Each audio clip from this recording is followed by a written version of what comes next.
Good evening class. আমি সন্তু, তোমরা দেখছো the learning expert 2.0 YouTube channel. তোমাদের সামনে যে ফুড এসআই এবং পিএসসি ক্লার্কশিপের এক্সামটা আসতে চলেছে, তার জন্য জিকেজিএস এর ওপর থেকে আজ 20 নাম্বার সেট আনা হয়েছে। তো এর আগে অলরেডি আমরা জিকেজিএস এর ওপর থেকে 19টা ক্লাস কভার করে নিয়েছি। এছাড়া ম্যাথের ক্লাসও কিন্তু তোমাদের করানো হচ্ছে ফুড এসআই এবং ক্লার্কশিপের। যদি সেই ক্লাসগুলো না করে থাকো, তার লিঙ্ক দেখবে উপরে আই বাটনে শো হচ্ছে, অথবা এই চ্যানেলের ডেসক্রিপশন বক্সটা ফলো করো, তার মধ্যেও কিন্তু প্রিভিয়াস ক্লাসের লিঙ্ক প্রোভাইড করা আছে। সেইটার ওপর ক্লিক করে অবশ্যই কিন্তু প্রিভিয়াস যে ক্লাসগুলো হয়ে গেছে সেগুলো যদি না দেখে থাকো সেগুলো করে নেবে। আর ক্লাসটা প্রথম থেকে শেষ পর্যন্ত দেখবে, তাহলেই কিন্তু তোমাদের এক্সামের জন্য বেনিফিট হবে। তো শুরু করছি আজকের ক্লাস। আজকের ক্লাসে দেখো, ফার্স্ট কোশ্চেন, কতগুলো ব্যাংকে জাতীয়করণ করা হয়েছিল 1969 সালে? এই কোশ্চেনের মধ্যে থেকেই আরেকটা কোশ্চেন করা যায়, সেটা পরে বলছি। তো কতগুলো ব্যাংকে জাতীয়করণ অর্থাৎ ন্যাশনালাইজ করা হয়েছিল? 14টা ব্যাংকে জাতীয়করণ অর্থাৎ ন্যাশনালাইজ করা হয়েছিল 1969 সালে। অপশন নাম্বার এ এর কিন্তু সঠিক অ্যান্সার হবে। তো কোশ্চেন দেবে যে স্বাধীনতার পরে 14টা ব্যাংকে একসাথে জাতীয়করণ করা হয়েছিল কবে? তো 1969 সালে কিন্তু ন্যাশনালাইজ অর্থাৎ জাতীয়করণ করা হয়েছিল। এখান থেকে কোশ্চেন দেবে, এই যে 14টা ব্যাংকে জাতীয়করণ করা হয়েছিল এই 1969 সালে, এই সময় ভারতের প্রাইম মিনিস্টার কে ছিলেন? তো এই সময় ভারতের প্রাইম মিনিস্টার কে ছিলেন? প্রাইম মিনিস্টার ছিলেন ইন্দিরা গান্ধী। তো এখান থেকে আরেকটা কোশ্চেন দেবে, যেহেতু ব্যাংক রিলেটেড, এই টাইমে ভারতের অর্থমন্ত্রী কে ছিলেন? তো এই টাইমেও কিন্তু ভারতের প্রাইম মিনিস্টার এবং অর্থমন্ত্রী একজন ব্যক্তি ছিলেন। সেটা কে? সেটা হলেন ইন্দিরা গান্ধী। ইন্দিরা গান্ধী তখন প্রাইম মিনিস্টার এবং অর্থমন্ত্রী ছিলেন। তো এখানে যেহেতু ব্যাংকের প্রসঙ্গ এসছে, এখানে ব্যাংক থেকে কিছু ফ্যাক্ট রিলেট করাবো। এখানে স্টেট ব্যাংকটা আমি আজকে রিলেট করাচ্ছি, স্টেট ব্যাংক আর আরবিআই ব্যাংক, যদিও এর আগে পড়িয়েছি। তো স্টেট ব্যাংকের ইতিহাস আগে বলে নি। স্টেট ব্যাংক কিন্তু সর্বপ্রথম স্টেট ব্যাংক ছিল না, এটা তিনটে ব্যাংক ছিল। তিনটে ব্যাংক কি কি ছিল? ছিল bank of bank of Bengal, bank of Bengal, bank of Bombay,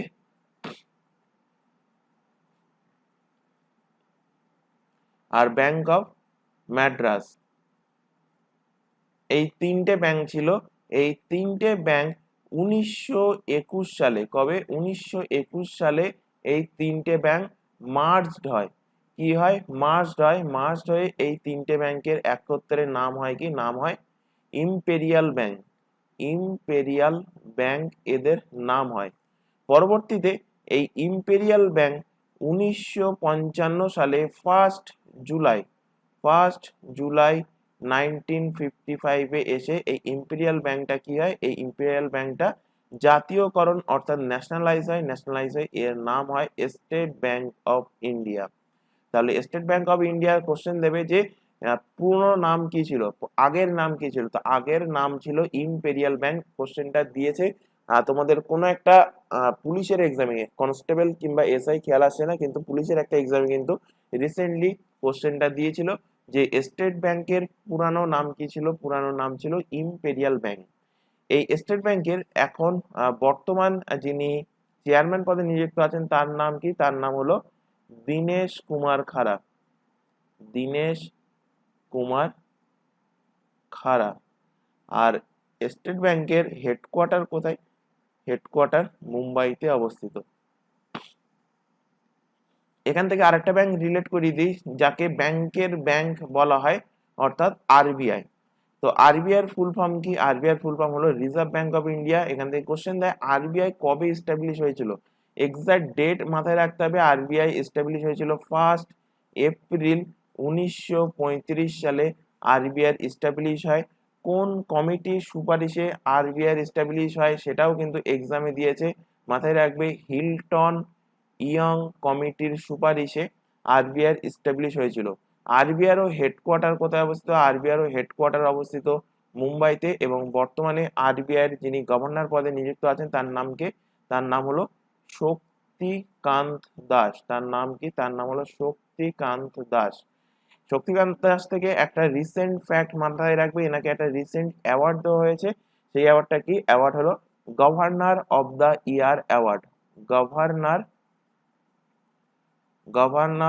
of the year 2023 এই পুরস্কার কাকে দেওয়া হয়েছে? রিসেন্টলি দেওয়া হয়েছে শক্তিকান্ত দাসকে দেওয়া হয়েছে।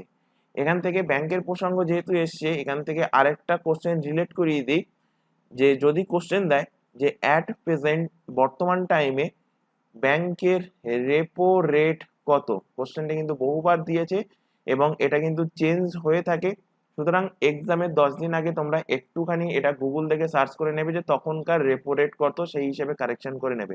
তো বর্তমানে ব্যাংকের রেপো রেট কত? ব্যাংকের রেপো রেট হলো 6.50% হলো ব্যাংকের রেপো রেট 2024 ফেব্রুয়ারি অনুযায়ী। চলে আসো পরবর্তী কোশ্চেনে। কাঞ্চি নিম্নের কাদের রাজধানী ছিল? তো কাঞ্চি বা তোমাদের থাকবে কাঞ্চিপুরম কাদের রাজধানী ছিল? তো কাঞ্চিপুরম ছিল পল্লব বংশের রাজধানী। অপশন নাম্বার এ এর কিন্তু সঠিক অ্যান্সার হবে। রাষ্ট্রকূটদের রাজধানী কি ছিল? রাষ্ট্রকূটদের রাজধানী ছিল মহারাষ্ট্রের নাসিক ছিল রাষ্ট্রকূটদের রাজধানী। চোলদের রাজধানী কি ছিল? তো চোলদের রাজধানী ছিল তাঞ্জোর। চালুক্যদের কি ছিল? চালুক্যদের ছিল বাতাপি, চালুক্যের বাতাপি বলা হয়। তো চালুক্যদের রাজধানী ছিল কি? বাতাপি। তো এখান থেকে খেয়াল রাখবে যে পল্লব বংশের রাজধানী কাঞ্চিও দিতে পারে, কাঞ্চিপুরমও দিতে পারে। আচ্ছা, পল্লব বংশের যদি কোশ্চেন দেয় যে পল্লব বংশের প্রতিষ্ঠাতা কে, ফাউন্ডার কে? তো পল্লব বংশের ফাউন্ডার হলেন সিমা বিষ্ণু। সিমহা বিষ্ণু হলেন পল্লব বংশের প্রতিষ্ঠাতা। চলে আসো পরের কোশ্চেন। রাজকোষ ঘাটতি হলো কোনটা? বাজেট ঘাটতি প্লাস প্রাথমিক ঘাটতি, বাজেট ঘাটতি সহ বাজারের ঋণ এবং অন্যান্য দায়বদ্ধতা, রাজস্ব ঘাটতি প্লাস বাজারের থেকে ঋণ গৃহীত ঋণ, না এর মধ্যে কোনোটি নয়। তো এর মধ্যে রাজকোষ ঘাটতি কাকে বলা হয়? রাজকোষ ঘাটতি বলা হয় বাজেট ঘাটতি সহ বাজারের যে ঋণ এবং অন্যান্য দায়বদ্ধতা ইত্যাদির ঘাটতিকেই বলা হয় কি? রাজকোষ ঘাটতি। অপশন নাম্বার বি এর কিন্তু সঠিক অ্যান্সার। পরের কোশ্চেনে আসো। গুরুমুখী বর্ণমালার প্রবর্তন কে করেছিলেন? Important question. গুরুমুখী বর্ণমালা কে প্রবর্তন করেছিলেন? প্রবর্তন করেছিলেন গুরু অঙ্গদ। অপশন সি এর কিন্তু সঠিক অ্যান্সার। এখান থেকে কোশ্চেন দেবে যে শিখদের প্রথম গুরু, শিখদের প্রথম গুরু কে ছিলেন? তো শিখদের প্রথম গুরু ছিলেন গুরু নানক। শিখদের টোটাল কটা গুরু ছিল? টোটাল গুরু ছিল কিন্তু 10টা, তার মধ্যে প্রথম গুরু হলেন গুরু নানক। এখান থেকে কোশ্চেন দেয় যেগুলো ইম্পর্টেন্ট সেগুলি বলে দিচ্ছি, যে শিখদের পঞ্চম গুরু কে? শিখদের পঞ্চম গুরু কে ছিলেন? তো শিখদের পঞ্চম গুরু ছিলেন অর্জুন দেব। শিখদের পঞ্চম গুরু কে ছিলেন? পঞ্চম গুরু ছিলেন অর্জুন দেব। এই অর্জুন দেব থেকে কোশ্চেন দেবে যে কোন মুঘল সম্রাট অর্জুন দেবকে হত্যা করেছিলেন? তো জাহাঙ্গীর। জাহাঙ্গীর এই অর্জুন দেবকে হত্যা করেছিলেন। কে হত্যা করেছিলেন? জাহাঙ্গীর অর্জুন দেবকে হত্যা করেছিলেন। এখান থেকে কোশ্চেন দেবে যে শিখদের কোন গুরুকে ঔরঙ্গজেব হত্যা করেছিলেন? তো শিখদের নবম গুরুকে হত্যা করেছিলেন। তার নাম কি? তার নাম হলো তেগ বাহাদুর। গুরু তেগ বাহাদুর। এনাকে হত্যা কে করেন? এনাকে হত্যা করেন ঔরঙ্গজেব। তাহলে দুজন শিখ গুরুকে হত্যা করেছিল মুঘল সম্রাটরা। কে কে? একজন হলো অর্জুন দেব, আর একজন হলো নবম গুরু তেগ বাহাদুর। তেগ বাহাদুরকে হত্যা করেছিল ঔরঙ্গজেব। অর্জুন দেবকে হত্যা করেছিল কে? অর্জুন দেবকে হত্যা করেছিল জাহাঙ্গীর। এখান থেকে কোশ্চেন দেয় শিখদের দশম গুরুর নাম কি? তো শিখদের দশম গুরুর নাম হলো গুরু গোবিন্দ সিং। গুরু গোবিন্দ সিং। যে এখান থেকে 4টে কোশ্চেন বলে দিলাম, সরি 5টা কোশ্চেন বলে দিলাম। একটা গুরুমুখী বর্ণমালা, গুরু অঙ্গদ। গুরু অঙ্গদ ছিলেন কে? গুরু অঙ্গদ ছিলেন দ্বিতীয় শিখ গুরু। তো এইখান থেকে যে 5টা শিখ গুরুর কথা বললাম, এই কোশ্চেন গুলো কিন্তু বহুবার এক্সামে দিয়েছে। এই 5 জনের নাম, বিশেষ করে এই পঞ্চম শিখ গুরুকে কে হত্যা করেছিল, নবম শিখ গুরুকে কে হত্যা করেছিল, এটা কিন্তু অবশ্যই মাথায় রাখবে। পঞ্চমকে হত্যা করেছিল জাহাঙ্গীর, আর নবমকে হত্যা করেছিল ঔরঙ্গজেব। শিখদের প্রসঙ্গ যেহেতু এসছে, এখানে শিখদের যদি কোশ্চেন দেয় শিখদের ধর্মগ্রন্থের নাম কি? তো শিখদের ধর্মগ্রন্থের নাম হলো গ্রন্থ সাহেব। গ্রন্থ সাহেব হলো শিখদের ধর্মগ্রন্থের নাম। চলে আসো পরবর্তী কোশ্চেন, ভারতের মধ্যে গভীরতম পোতাশ্রয় কোনটি? তো ভারতের মধ্যে সব থেকে ডিপেস্ট পোতাশ্রয়, এটা কিন্তু অলরেডি তোমাদের পড়িয়েছি। ডিপেস্ট পোর্ট কোনটা? ডিপেস্ট পোর্ট হলো কৃষ্ণাপত্তনম। অপশন নাম্বার সি এর কিন্তু সঠিক অ্যান্সার হবে। যখন কৃষ্ণপত্তনম থাকবে না তখন তোমরা যদি অপশনে কৃষ্ণপত্তনম না থেকে শুধুমাত্র বিশাখাপত্তনম থাকে তখন বিশাখাপত্তনম মার্কিং করবে, কিন্তু কৃষ্ণপত্তনম থাকলে কৃষ্ণপত্তনম কিন্তু কারেক্ট অ্যান্সার হবে। কারণ কৃষ্ণপত্তনমই হলো ভারতের সব থেকে ডিপেস্ট পোর্ট। এটা কোন রাজ্যে অবস্থিত? এটা অন্ধ্রপ্রদেশে অবস্থিত। বিশাখাপত্তনম এটাও কিন্তু অন্ধ্রপ্রদেশে অবস্থিত। যদিও এখানে আমি কিছু ইম্পর্টেন্ট পোর্ট তোমাদের রিলেট করাবো, কারণ এখান থেকে তোমাদের কোশ্চেন দেয় যে বিশাখাপত্তনম কোন রাজ্যে অবস্থিত, মুরমুগাঁও কোন রাজ্যে অবস্থিত, মাঝেগাঁও কোন রাজ্যে অবস্থিত, কান্ডালা পোর্ট কোন রাজ্যে অবস্থিত, জেএনপেটি কোন রাজ্যে অবস্থিত, এইভাবে কিন্তু কোশ্চেন থাকে।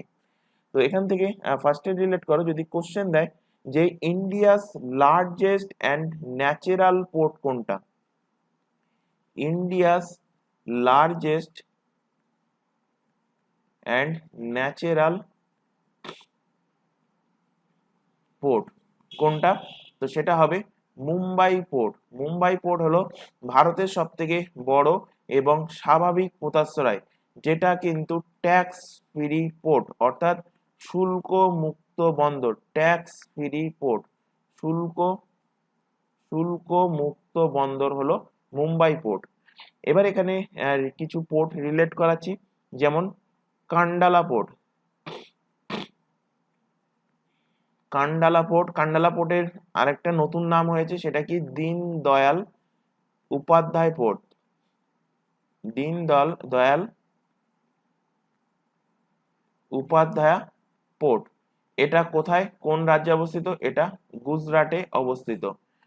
কোশ্চেন দেবে তোমাদের জেএনপিটি এটা কোন রাজ্যে অবস্থিত? তো জেএনপিটি এটা অবস্থিত মহারাষ্ট্রে। কোথায় অবস্থিত? মহারাষ্ট্রে অবস্থিত। মহারাষ্ট্রের পোর্ট হলো জেএনপিটি। জেএনপিটির ফুল ফর্ম কি? J for Jawaharlal Nehru port trust of India. এরপর রিলেট করো যে তিনটে ম্যাক্সিমাম ক্যান্ডিডেট গুলিয়ে ফেলে, একটা হলো মুরমুগাঁও, মুরমুগাঁও, একটা হলো ম্যাঙ্গালুরু, আর একটা হলো মাঝেগাঁও।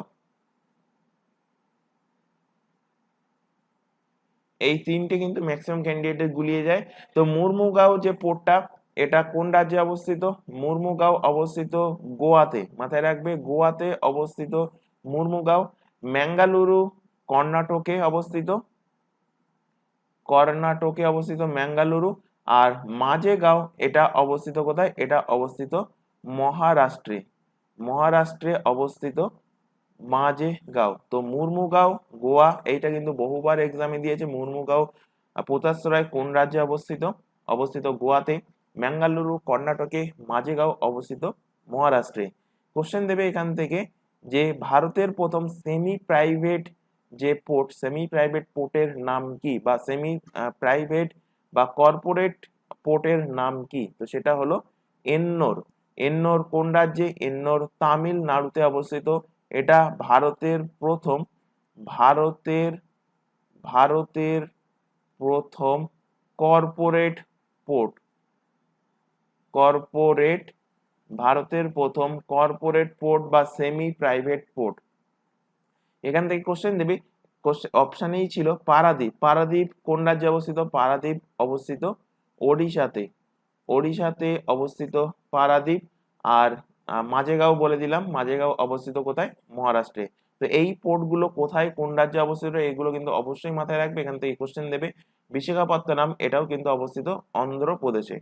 চলে আসো পরের কোশ্চেন। আচ্ছা, এখানে তোমাদের একটা ছোট ইনফরমেশন দেওয়ার আছে। রেগুলারলি আমি ইনফরমেশনটা দেই এই কারণে, আমাদের সাথে কিন্তু প্রত্যেকদিন নতুন ক্যান্ডিডেট অ্যাড হয়, তাদের জন্য ইনফরমেশনটা দেওয়া। তোমরা এখন যে ক্লাসটা করছো বর্তমানে, সেই ক্লাসটা হলো পিএসসি ফুড এসআই এবং ক্লার্কশিপ স্পেশাল ক্লাস। এছাড়া এখানে আদার্স অন্যান্য যে এক্সামগুলোর নাম দেখতে পাচ্ছ, প্রত্যেকটা এক্সামের জন্য এই চ্যানেলে সিলেবাস ওয়াইজ সম্পূর্ণ ফ্রিতে কিন্তু লাইভ ক্লাস প্রোভাইড করা হয়। লাইভ ক্লাস অ্যাটেন্ড না করতে পারলে ক্লাস থেকে যায় রেকর্ডেড ফরম্যাটে, সুতরাং তোমরা রেকর্ডেড হিসেবেও কিন্তু পরবর্তী টাইমে ক্লাসগুলো দেখে নিতে পারবে। যে এক্সামগুলোর নাম এখানে তোমরা দেখতে পাচ্ছ, প্রত্যেকটা এক্সামের জন্য আমাদের আলাদা আলাদা ব্যাচ ওপেন করা আছে, হোয়াটসঅ্যাপ ব্যাচই ওপেন করা আছে। তো এই হোয়াটসঅ্যাপ গ্রুপে যদি অ্যাড হতে চাও, নিচে যে হোয়াটসঅ্যাপ নাম্বার দেখতে পাচ্ছ এই নাম্বারে আমাদেরকে ইনফর্ম করো 9933434203। তাহলে তোমাদেরকে নির্দিষ্ট ব্যাচে অ্যাড করিয়ে নেওয়া হবে। নির্দিষ্ট ব্যাচে অ্যাড হওয়ার বেনিফিট এটাই যে কখন কোন ক্লাস হবে, কোন দিন কোন ক্লাস হবে সেই টাইমিংটা জানতে পারবে, কোন দিন কোন টপিক নিয়ে আলোচনা হবে সেগুলো জানতে পারবে। এছাড়া এক্সাম ওরিয়েন্টেড অন্য কোনো গুরুত্বপূর্ণ ইনফরমেশন থাকলে সেগুলো সবকিছু কিন্তু তোমাদের এই হোয়াটসঅ্যাপ গ্রুপে জানানো হয়। এছাড়া এখানে আরো একটা ইনফরমেশন দেওয়া আছে, তোমরা এখন বর্তমান যে চ্যানেলটাতে ক্লাসটা করছো তার নাম দ্য লার্নিং এক্সপার্ট 2.0। এই চ্যানেলেই প্রত্যেকটা এক্সামের জন্য যে এক্সামগুলো দেখলে প্রত্যেকটা এক্সামের জন্য জিকে জিএস এর ক্লাস এখান থেকে করতে পারবে, কারেন্ট অ্যাফেয়ার্স এর ক্লাস, রিজনিং এর ক্লাস এবং ইংলিশের ক্লাস তোমরা এই চ্যানেল থেকে অর্থাৎ দ্য লার্নিং এক্সপার্ট 2.0 এই চ্যানেল থেকে করতে পারবে।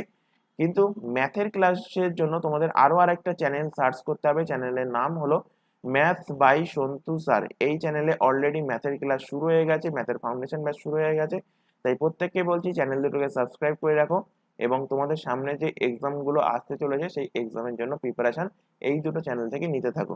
এখানে আরেকটা গুরুত্বপূর্ণ ইনফরমেশন, তোমাদের সামনে যেহেতু ফুড এসআই এর এক্সাম আসতে চলেছে, তো ফুড এসআই এবং ক্লার্কশিপ স্পেশাল যে ম্যাথের টার্গেট ব্যাচ, সেই ম্যাথের টার্গেট ব্যাচটা কিন্তু তোমাদের চলছে এই চ্যানেলে অর্থাৎ দ্য লার্নিং এক্সপার্ট 2.0 এই চ্যানেলে।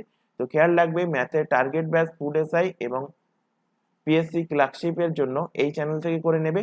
বাকি ম্যাথের ক্লাসগুলো কিন্তু তোমাদের এই চ্যানেলে অর্থাৎ ম্যাথস বাই সন্তু স্যার এই চ্যানেলে চলছে, যেখানে ফাউন্ডেশন ব্যাচ চলছে। ফাউন্ডেশন ব্যাচ যদি তোমরা কমপ্লিট করতে পারো তাহলে কিন্তু তোমরা যে কোনো এক্সামের জন্য শুধুমাত্র ব্যাংক বাদ দিয়ে এবং ইউপিএসসি বাদ দিয়ে যে কোনো এক্সামের জন্য তোমরা প্রিপারেশন এইখান থেকেই নিতে পারবে। অর্থাৎ এই ম্যাথের ক্লাসগুলো করলে সেখান থেকেই কিন্তু তোমাদের প্রিপারেশন হয়ে যাবে বাকি এক্সামগুলোর জন্য। পরের কোশ্চেনে চলে আসো, কোনটি মিক্স গ্ল্যান্ড বা মিশ্র গ্রন্থি? Important question. এর মধ্যে মিশ্র গ্রন্থি কোনটা? মিশ্র গ্রন্থি হলো টেস্টিস অর্থাৎ শুক্রাশয় হলো মিশ্র গ্রন্থি, অপশন নাম্বার ডি এর সঠিক অ্যান্সার। মিশ্র গ্রন্থির উদাহরণ কি? আমরা প্রত্যেকেই জানি মিশ্র গ্রন্থি হলো আমাদের যে প্যানক্রিয়াস আছে অগ্নাশয়, সেটা হলো মিশ্র গ্রন্থি। এছাড়া ওভারিস মানে ডিম্বাশয় হলো মিশ্র গ্রন্থির উদাহরণ।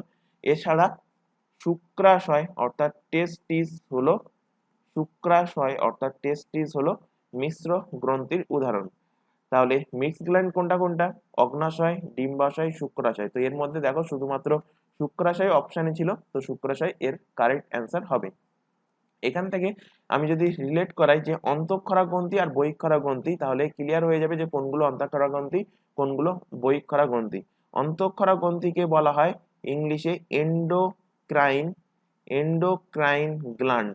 এন্ডোক্রাইন গ্ল্যান্ড যাকে বাংলাতে বলা হয় অন্তঃক্ষরা গ্রন্থি। অন্তঃক্ষরা গ্রন্থি। এই অন্তঃক্ষরা গ্রন্থির উদাহরণ কি? অন্তঃক্ষরা গ্রন্থি হলো পিটুইটারি। পিটুইটারি হলো অন্তঃক্ষরা গ্রন্থি। থাইরয়েড হলো অন্তঃক্ষরা গ্রন্থি। থাইরয়েড হলো অন্তঃক্ষরা গ্রন্থির উদাহরণ। অ্যাড্রিনাল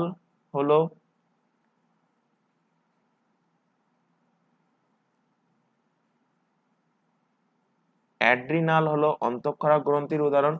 হাইপোথ্যালামাস হাইপোথ্যালামাস হলো অন্তঃক্ষরা গ্রন্থির উদাহরণ। পিনিয়াল বডি এটাও কিন্তু অন্তঃক্ষরা গ্রন্থির উদাহরণ। আরেকটা আছে কি? আরেকটা আছে বহিঃক্ষরা গ্রন্থি।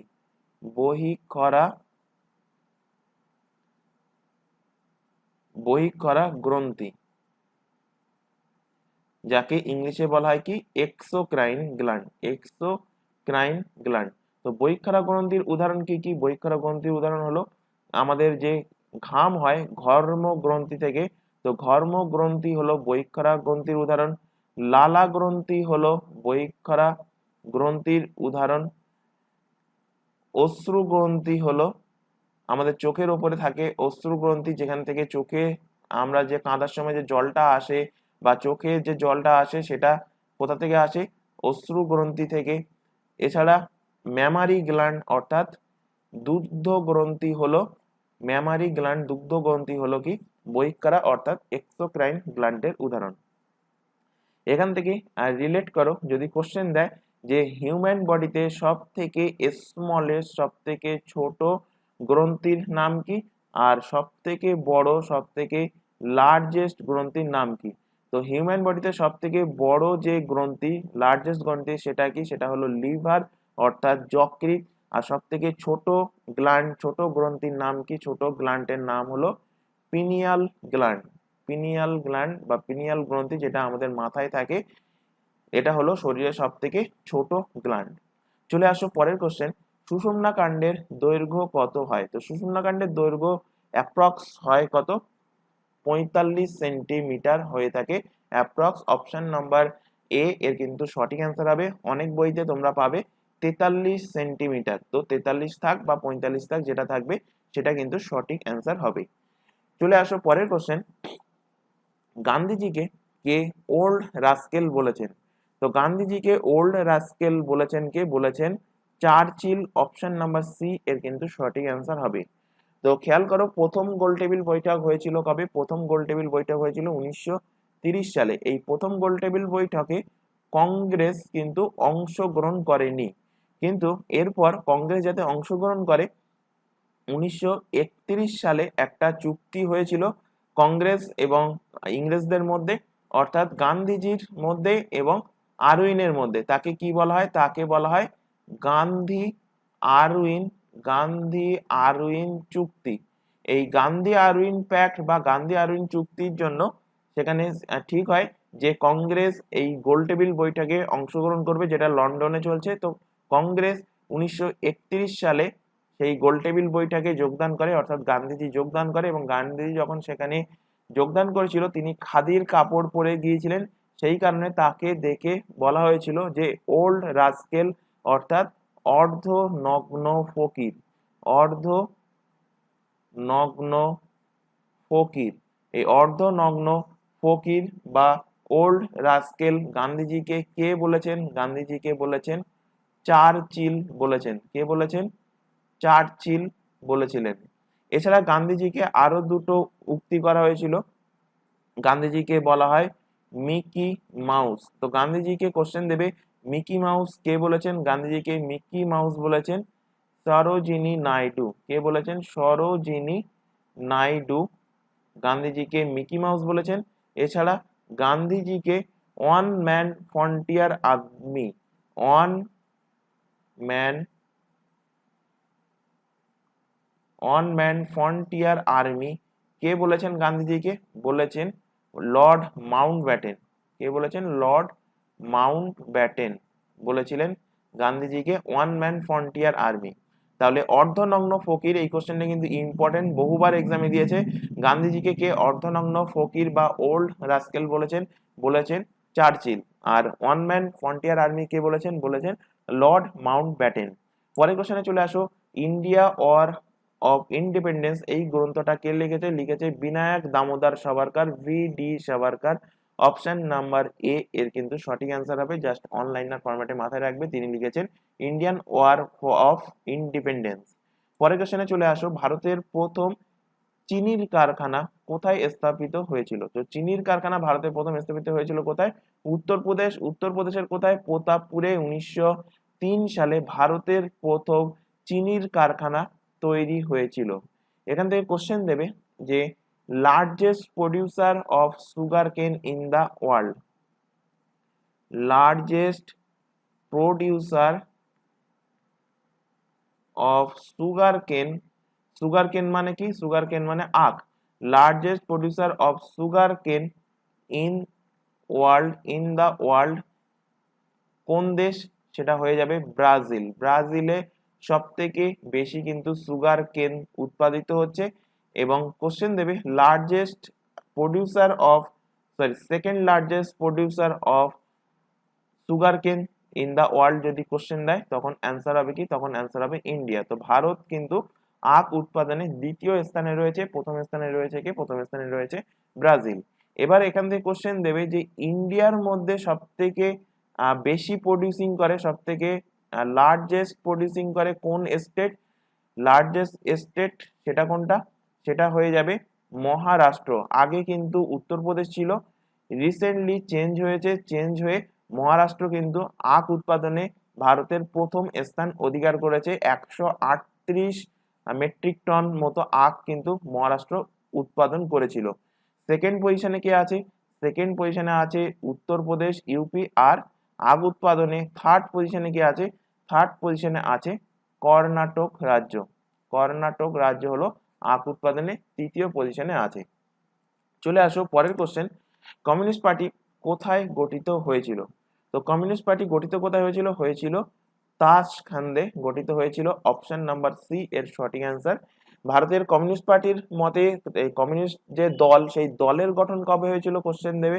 তো কমিউনিস্ট দলের গঠন হয়েছিল, দল গঠন কবে হয়েছিল? দল গঠন হয়েছিল 1925 সালে 25 ডিসেম্বরে। 1925 সালে 25 ডিসেম্বরে কমিউনিস্ট দল গঠন হয়েছিল। এবং এটা কোন কনফারেন্সের সময় গঠিত হয়েছিল? কানপুরের কনফারেন্সের সময় এই কমিউনিস্ট পার্টির দল কিন্তু গঠন হয়েছিল। কে গঠন করেছিল? গঠন করেছিল মানবেন্দ্র রায়, এম.এন. রয় ভারতের কমিউনিস্ট দলের গঠন করেছিল। কিন্তু ভারতের কিছু মার্ক্সবাদীদের মতে 1920 সালের 17 অক্টোবরে তুর্কিস্তান অটোনোমাস সোভিয়েত সোশ্যালিস্ট রিপাবলিকের যে তাশখান্দ, এই তাশখান্দেই এই কমিউনিস্ট পার্টি অর্থাৎ সিপিআই এর প্রতিষ্ঠা হয়েছিল। তো এখানে অ্যাপ্রোপ্রিয়েট অ্যান্সার কি হবে?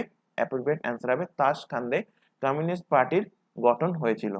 চলে আসো পরের কোশ্চেন, ভারতে জাতীয় কংগ্রেসের কোন অধিবেশনে অর্থনৈতিক কর্মসূচি পাশ হয়েছিল? তো অর্থনৈতিক কর্মসূচি পাশ হয়েছিল কোন অধিবেশনে? হয়েছিল হরিপুরা অধিবেশন। অপশন নাম্বার বি এর সঠিক অ্যান্সার 1938। হরিপুরা অধিবেশন থেকে যে কোশ্চেনটা বহুবার রিপিট হয়েছে, যেটা ইম্পর্টেন্ট কোশ্চেন, সেটা হলো এই হরিপুরা যে অধিবেশন, এই হরিপুরা অধিবেশনটা কে সভাপতিত্ব করেছিলেন? সভাপতিত্ব করেছিলেন সুভাষ চন্দ্র বোস। এস.সি. বোস সভাপতিত্ব করেছিলেন এবং তিনি ন্যাশনাল কংগ্রেসের প্রথম হিসাবে কিন্তু এই হরিপুরা অধিবেশনে সভাপতিত্ব করেছিলেন 1938 সালে। এছাড়া সুভাষচন্দ্র বোস আর একটা অধিবেশনে তিনি সভাপতিত্ব করেছিলেন এর ঠিক পরের বছর 1939 সাল। কোন অধিবেশনে? ত্রিপুরী অধিবেশনে। তাই কোশ্চেন দেবে যে সুভাষচন্দ্র বোস শেষবার কোন অধিবেশনে ইন্ডিয়ান ন্যাশনাল কংগ্রেসের সভাপতিত্ব করেছিলেন? তো অ্যান্সার হবে ত্রিপুরী অধিবেশন। ত্রিপুরী জায়গাটা কোন স্টেটের মধ্যে পড়ে? মধ্যপ্রদেশের মধ্যে পড়ে। এখান থেকে রিলেট করো লাহোর অধিবেশন। লাহোর অধিবেশন হয়েছিল 1929 সালে। এই অধিবেশনে সভাপতি কে ছিলেন? সভাপতি ছিলেন জওহরলাল নেহেরু সভাপতি ছিলেন। এই অধিবেশনের ইম্পর্টেন্স কি? ইম্পর্টেন্স হলো এই অধিবেশনে সর্বপ্রথম কংগ্রেসের দ্বারা পূর্ণ স্বরাজের দাবি উঠেছিল। তো কোশ্চেন দেবে সর্বপ্রথম পূর্ণ স্বরাজের দাবি উঠেছিল কংগ্রেসের কোন অধিবেশনে? তো উঠেছিল কংগ্রেসের লাহোর অধিবেশনে। কত সালে? 1929 সালে এই দাবিটা উঠেছিল, পূর্ণ স্বরাজের দাবি উঠেছিল। এখান থেকে কোশ্চেন দেবে আরো দুটো ফ্যাক্ট এখান থেকে রিলেট করা আছে, যেহেতু এখানে সুভাষচন্দ্রর ব্যাপারে আমি আলোচনা করলাম। তো এখান থেকে কোশ্চেন দেবে যে মহাত্মা গান্ধী কংগ্রেসের কোন অধিবেশনে তিনি সভাপতিত্ব করেছিলেন? তো মহাত্মা গান্ধী 1924 সালে কংগ্রেসের বেলগ্রাম অধিবেশনে তিনি সভাপতিত্ব করেছিলেন এবং তিনি কংগ্রেসের একমাত্র এই একটাই অধিবেশনে কিন্তু তিনি সভাপতিত্ব করেছিলেন, সেই কারণে ইম্পর্টেন্ট এবং বহুবার রিপিটেড কোশ্চেন। এখান থেকে আরেকটা কোশ্চেন দেবে যে প্রথম ভারতীয়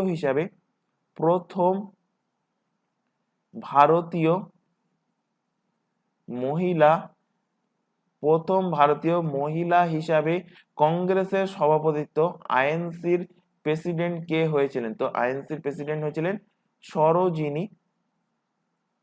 সরোজিনী নাইডু। কে হয়েছিলেন? সরোজিনী নাইডু। কোন অধিবেশনে? 1925 সালের কোন অধিবেশন? কানপুর অধিবেশনে তিনি সভাপতিত্ব করেছিলেন। আর যদি কোশ্চেন দেয় যে প্রথম মহিলা হিসাবে কে সভাপতিত্ব করেছিলেন? প্রথম মহিলা, তো তখন অ্যান্সার হয়ে যাবে প্রথম মহিলা হিসাবে সভাপতিত্ব করেছিলেন অ্যানি বেসান্ত। কে সভাপতিত্ব করেছিলেন? অ্যানি বেসান্ত সভাপতিত্ব করেছিলেন। কত সালে? 1917 সালে। কোন অধিবেশন? কলকাতা অধিবেশনে প্রথম মহিলা হিসেবে সভাপতিত্ব করেছিলেন। যেহেতু অ্যানি বেসান্ট আয়ারল্যান্ডের বাসিন্দা ছিলেন, সেই কারণেই কিন্তু কোশ্চেনটা দেয় যে প্রথম ভারতীয় মহিলা হিসেবে কে সভাপতিত্ব করেছিলেন? সরোজিনী নাইডু। আর প্রথম মহিলা হিসেবে সভাপতিত্ব করেছিলেন অ্যানি বেসান্ট। এখানে কংগ্রেসের প্রসঙ্গ যেহেতু এসছে, কংগ্রেসের ইস্টাবলিশ কবে হয় আমি একটুখানি আলোচনা করে দিই। 1885 সালে কংগ্রেসের ইস্টাবলিশ হয়। এই কংগ্রেসের ইস্টাবলিশ কে করেন? এ ও হিউম, অর্থাৎ অ্যালান অক্টাভিয়ান হিউম কংগ্রেসের প্রতিষ্ঠা করেন। কংগ্রেসের প্রথম সভা কোথায় হয়েছিল? প্রথম সভা বোম্বেতে হয়েছিল। হওয়ার কথা ছিল পুনেতে। পুনেতে প্লেগ ছড়ানোর জন্য সেটাকে ট্রান্সফার করে বোম্বেতে নিয়ে যাওয়া হয়, অর্থাৎ প্রথম অধিবেশন হয় বোম্বেতে। এবং এই প্রথম অধিবেশন কবে হয়েছিল? 1885 সালে। এই অধিবেশনে কে সভাপতিত্ব করেছিলেন? সভাপতিত্ব করেছিলেন উমেশ চন্দ্র ব্যানার্জি সভাপতিত্ব করেছিলেন। চলে আসো পরের কোশ্চেন। বিখ্যাত শিবরাজপুর সমুদ্র সৈকত কোথায় অবস্থিত? তো শিবরাজপুর এই যে সমুদ্র সৈকত সি বিচ, এটা কোথায় অবস্থিত? এটা গুজরাটে অবস্থিত। গুজরাটে যে দ্বারকা মন্দির আছে, দ্বারকা বা দ্বারকা বলা হয়, দ্বারকা মন্দির, সেই দ্বারকাতে অবস্থিত এই শিবরাজপুর সমুদ্র সৈকত। এখান থেকে কোশ্চেন দেবে যে ইন্ডিয়াস ইন্ডিয়াস এর আগের দিনের ক্লাসে সম্ভবত পড়িয়েছিলাম, ইন্ডিয়াস লার্জেস্ট সি বিচ কোনটা? ভারতের সব থেকে বড় সি বিচ কোনটা? তো ইন্ডিয়ার লার্জেস্ট সি বিচ হলো Marina sea beach. Marina sea beach এটা কোন রাজ্যে অবস্থিত? এটা অবস্থিত তামিলনাড়ুতে। কোথায় অবস্থিত? তামিলনাড়ুতে অবস্থিত। এবং এটা ভারতের পাশাপাশি বিশ্বের বিশ্বের দ্বিতীয় বৃহত্তম sea beach. World second largest sea beach. তো world second largest sea beach যখন, তাহলে তোমাদের জানতে হবে যে ওয়ার্ল্ড হাইয়েস্ট মানে ওয়ার্ল্ড লার্জেস্ট সি বিচ কোনটা? ওয়ার্ল্ডস লার্জেস্ট সি বিচ নাম কি? তো ওয়ার্ল্ড লার্জেস্ট সি বিচ এর নাম হলো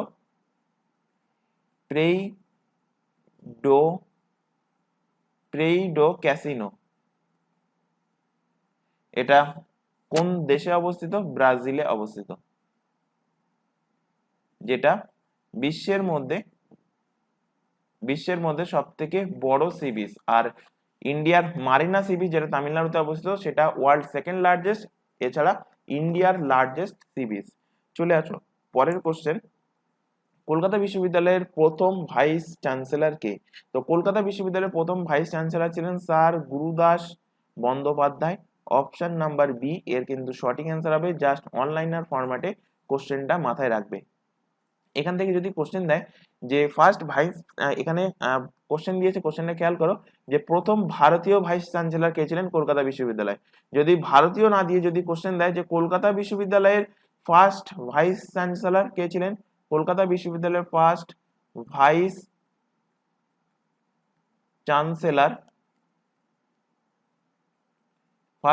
চ্যান্সেলর কে ছিলেন? তার নাম হলো James William Colvile. James William Colvile ছিল কলকাতা বিশ্ববিদ্যালয়ের প্রথম ভাইস চ্যান্সেলর। কিন্তু কোশ্চেন যদি স্পেসিফিক করে দেয় যে কলকাতা বিশ্ববিদ্যালয়ের প্রথম ভারতীয় চ্যান্সেলর কে ছিলেন, তখন অ্যান্সার হয়ে যাবে স্যার গুরুদাস বন্দ্যোপাধ্যায়। এখান থেকে রিলেট করো, যদি কোশ্চেন দেয় যে কলকাতা বিশ্ববিদ্যালয়ের ভাইস চ্যান্সেলর, বললাম কোশ্চেন দিতেই পারে যে কলকাতা বিশ্ববিদ্যালয়ের ফার্স্ট চ্যান্সেলর, ভাইস চ্যান্সেলরকে বাংলায় কি বলা হয়? বাংলায় বলা হয় উপাচার্য। আর শুধুমাত্র যদি চ্যান্সেলর দেয় কলকাতা বিশ্ববিদ্যালয়ের প্রথম চ্যান্সেলরকে, তো চ্যান্সেলরকে বাংলায় কি বলা হয়? বলা হয় আচার্য। তো প্রথম চ্যান্সেলর কে ছিলেন? প্রথম চ্যান্সেলর ছিলেন লর্ড ক্যানিং। লর্ড ক্যানিং ছিলেন প্রথম চ্যান্সেলর। এবার এখান থেকে কোশ্চেন দেবে যে কেন্দ্রীয় যে বিশ্ববিদ্যালয়গুলো আছে, যে সেন্ট্রালের যে ইউনিভার্সিটি, সেই কেন্দ্রীয় বিশ্ববিদ্যালয়ের যিনি চ্যান্সেলর হন তিনি কে? অপশানে থাকবে প্রাইম মিনিস্টার, অপশানে থাকবে চিফ মিনিস্টার, অপশানে থাকবে প্রেসিডেন্ট, অপশানে থাকবে ভাইস প্রেসিডেন্ট। তো অ্যান্সার কি হবে? কেন্দ্রীয় বিশ্ববিদ্যালয়ের যিনি চ্যান্সেলর হন তিনি কে? তিনি হলেন ভারতের ভাইস প্রেসিডেন্ট। ভারতের ভাইস প্রেসিডেন্ট অর্থাৎ উপরাষ্ট্রপতি থাকেন কেন্দ্রীয় বিশ্ববিদ্যালয়ের চ্যান্সেলর পদে। যদি কোশ্চেন দেয় একইভাবে রাজ্যেরও তো কিছু বিশ্ববিদ্যালয় আছে, তো রাজ্যের বিশ্ববিদ্যালয়ের চ্যান্সেলর পদে কে থাকেন? রাজ্যের বিশ্ববিদ্যালয়ের চ্যান্সেলর পদে থাকেন সেই রাজ্যের গভর্নর, অর্থাৎ সেই রাজ্যের রাজ্যপাল থাকেন চ্যান্সেলর হিসাবে। চলে আসো পরের কোশ্চেন। রবীন্দ্রনাথ ঠাকুরের যে তাসের দেশ, তাসের দেশ কোন ধরনের রচনা? তো এটা এক প্রকার বিদ্রোহী নাটক। অপশন নাম্বার এ এর কিন্তু সঠিক অ্যান্সার হবে। তো এই রবীন্দ্রনাথ ঠাকুর নেতাজি সুভাষচন্দ্র বোস এস.সি. বোসের ওপর জন্যই কিন্তু এই তাসের দেশ এই যে নাটকটা কিন্তু রচনা করেছিলেন, অর্থাৎ নেতাজি সুভাষচন্দ্র বোসকে তিনি উৎসর্গ করেছিলেন। রবীন্দ্রনাথ ঠাকুর এই নেতাজি সুভাষচন্দ্র বোসকে একটা উপাধি দিয়েছিলেন কি? দেশ নায়ক। তো এই দেশ নায়ক উপাধি দিয়ে তিনি এই তাসের দেশ নামক নাটকটাকে সুভাষচন্দ্র বোসের উদ্দেশ্যেই কিন্তু তিনি উৎসর্গ করেন। রবীন্দ্রনাথ ঠাকুরের প্রসঙ্গ যেহেতু এসে, রবীন্দ্রনাথ ঠাকুরের একটা ফেমাস কাব্যগ্রন্থ, তার নাম কি? তার নাম হলো গীতাঞ্জলি। এই গীতাঞ্জলি কাব্যগ্রন্থ তিনি এই কাব্যগ্রন্থ লিখে এনার জন্য তিনি 1913 সালে কি পুরস্কার পান? নোবেল পুরস্কার পান। তো কোশ্চেন দেবে যে ভারতের সর্বপ্রথম নোবেল পুরস্কার কে পেয়েছেন? সর্বপ্রথম নোবেল পুরস্কার পান রবীন্দ্রনাথ ঠাকুর কোন কাব্যগ্রন্থের জন্য? গীতাঞ্জলি কাব্যগ্রন্থের জন্য তিনি নোবেল পুরস্কার পেয়েছিলেন। কোন ডিপার্টমেন্টে পেয়েছিলেন? সাহিত্যে পেয়েছিলেন, অর্থাৎ লিটারেচারে পেয়েছিলেন। পরের কোশ্চেন, শেক্সপিয়ারের বিখ্যাত বিয়োগান্ত নাটক হলো কোনটা? তো শেক্সপিয়ারের যে ফেমাস নাটকগুলো এর আগের দিনের ক্লাসেই পড়িয়েছি, এর মধ্যে সব থেকে বিখ্যাত বিয়োগান্ত নাটক কোনটা? সেটা হলো ম্যাকবেথ। অপশন নাম্বার বি এর কিন্তু সঠিক অ্যান্সার হবে। চলে আসো পরের কোশ্চেন। প্রথম কোন এশিয়ান গেমসে হকি খেলার সূচনা হয়েছিল? তার আগে জানো যে এশিয়ান গেমস সর্বপ্রথমে সূচনা হয় কবে? কবে থেকে এশিয়ান গেমস খেলা শুরু হয়? তো এশিয়ান গেমস খেলা শুরু হয় 1951 সালে। ফার্স্ট এশিয়ান গেমস কোথায় হয়েছিল? ভারতেই হয়েছিল, অর্থাৎ নিউ দিল্লিতে ভারতে হয়েছিল প্রথম Asian games, first Asian games, এবং সূচনা হয়েছিল 1951 সালে। এর ঠিক 7 বছর পরে অর্থাৎ 1958 সালে টোকিওতে যে এশিয়ান গেমস হয়েছিল, সেই এশিয়ান গেমসে সর্বপ্রথম হকি খেলার সূচনা হয়েছিল। অপশন নাম্বার এ এর কিন্তু সঠিক অ্যান্সার হবে। এখান থেকে কোশ্চেন দেবে যে লাস্ট যে ইভেন্ট হয়েছিল এশিয়ান গেমসে, লাস্ট এশিয়ান গেমস কবে আয়োজন হয়েছিল? আয়োজন হয়েছিল 2022 সালে, এবং 2022 সালে এশিয়ান গেমসের আয়োজন করেছিল কে? আয়োজন করেছিল চায়না। চায়নার কোথায়? চায়নার হাংজাও। চায়নার হাংজাওতে আয়োজন হয়েছিল 2022-এর এশিয়ান গেমস। কোশ্চেন এখান থেকে দেবে যে এর পরবর্তী এশিয়ান গেমস কবে হবে? নেক্সট এশিয়ান গেমস, তো নেক্সট এশিয়ান গেমস হবে 2026 সালে। 2026 সালে কোথায় হবে? জাপানে হবে। জাপানের কোথায়? জাপানের নাগোয়া। নাগোয়াতে হবে পরবর্তী 2026 সালের এশিয়ান গেমস। চলে আসো পরের কোশ্চেন। গডফাদার, গডফাদারের লেখক কে? ইম্পর্টেন্ট একটা বই গডফাদার, মাথায় রাখবে। আর দেখবে যে তোমাদের পিএসসির এক্সামে, বিশেষত ক্লার্কশিপ, মিসলেনিয়াস, এই সমস্ত এক্সামে এরকম পুরানো পুরানো বই বা ইম্পর্টেন্ট বইগুলো তোমাদের এক্সামে কোশ্চেন দেয়, সেই কারণে আমি কোশ্চেনগুলো রাখি। তো গডফাদার এই যে বইটা কে লিখেছেন? লিখেছেন মারিও পুজো। অপশন নাম্বার সি এর কিন্তু সঠিক অ্যান্সার। পরের কোশ্চেনে চলে আসো। বিখ্যাত উপন্যাস প্রাইড অ্যান্ড প্রিজুডিস, ইম্পর্টেন্ট একটা বই। প্রাইড অ্যান্ড প্রিজুডিস, এটা সম্ভবত তোমাদের যারা ইংলিশ অনার্স নিয়ে পড়ো তাদের ইংলিশ অনার্স নিয়ে পড়ার সময় কিন্তু এই উপন্যাসগুলো পড়তে হয়।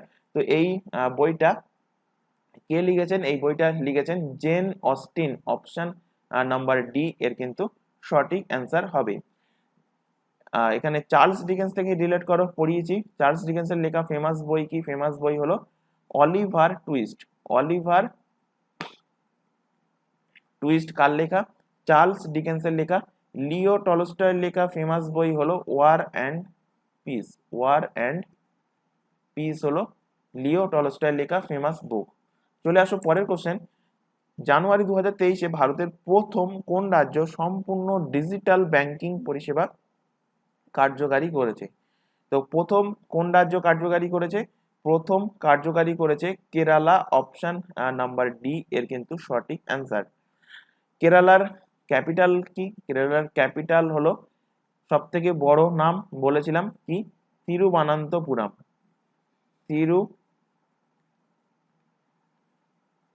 তিরুবানান্তপুরম হলো কেরালার ক্যাপিটাল। কেরালার বর্তমান যিনি সিএম আছেন তার নাম কি? তার নাম হলো পিনারাই বিজয়ান। আর কেরালার বর্তমান যিনি গভর্নর পদে নিযুক্ত আছেন তার নাম কি? তার নাম হলো আরিফ মোহাম্মদ খান।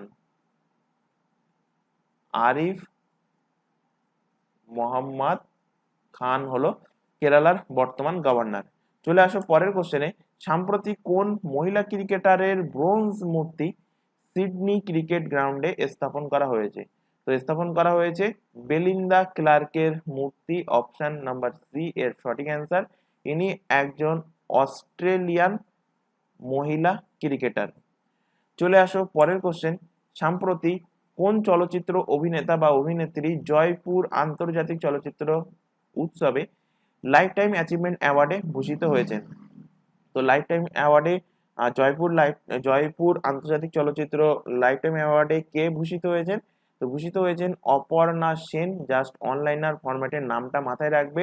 জয়পুর আন্তর্জাতিক চলচ্চিত্রে লাইফ টাইম অ্যাচিভমেন্ট অ্যাওয়ার্ড পেয়েছে Aparna Sen, option B correct answer. পরের কোশ্চেনে আসো। 10 জানুয়ারিতে প্রয়াত গ্রিসের শেষ রাজা তার নাম কি? ইম্পর্টেন্ট কোশ্চেন, এবং এক্সামে কিন্তু কোশ্চেনটা দিয়েছিল, এসএসসির এক্সামে দিয়েছিল। তো গ্রিসের শেষ রাজা যিনি 10 জানুয়ারিতে মারা গিয়েছেন তার নাম কি? তার নাম হলো দ্বিতীয় কনস্ট্যান্টাইন, অপশন নাম্বার সি এর কিন্তু সঠিক অ্যান্সার। চলে আসো পরবর্তী কোশ্চেন। কোন জাতীয় চলচ্চিত্র সঙ্গীত 2023 সালে গোল্ডেন গ্লোব পুরস্কার পেয়েছে? তো গোল্ডেন গ্লোব পুরস্কার পেয়েছে কোন গানটা? নাটু নাটু সংটা গোল্ডেন গ্লোব অ্যাওয়ার্ড পেয়েছে, অপশন এ এর সঠিক অ্যান্সার। এই নাটু নাটু সংটা 2023 সালে অস্কার অ্যাওয়ার্ড পেয়েছে। কি অ্যাওয়ার্ড পেয়েছে? অস্কার অ্যাওয়ার্ড পেয়েছে। কিসের জন্য? Best original song. Best original song এর জন্য এটা অ্যাওয়ার্ড পেয়েছে। এবং এখান থেকে কোশ্চেন দেবে যে নাটু নাটু যে সংটা, এই সংটার মিউজিক ডিরেক্টর কে ছিল? এই সং এর মিউজিক ডিরেক্টর কে ছিল? তো মিউজিক ডিরেক্টর ছিল এম কিরাওয়ানি। কিরাওয়ানি ছিল মিউজিক ডিরেক্টর। এখান থেকে যেহেতু অস্কারের প্রসঙ্গ আসলো, এখান থেকে আরেকটা জিনিস যেটা ভারত থেকে আরেকটা বিষয়ের ওপর অস্কার অ্যাওয়ার্ড পেয়েছে ভারত, তো সেটাও কিন্তু তোমাদের জানতে হবে। সেটা কি? অস্কার অ্যাওয়ার্ড 2023-এ পেয়েছে best short film. Best short film এটাও ওপরেও কিন্তু ভারত অস্কার অ্যাওয়ার্ড পেয়েছে। তো বেস্ট শর্ট ফিল্ম কোন মুভি? মুভির নাম হলো এলিফ্যান্টা হুইসপিয়ার্স। এলিফ্যান্টা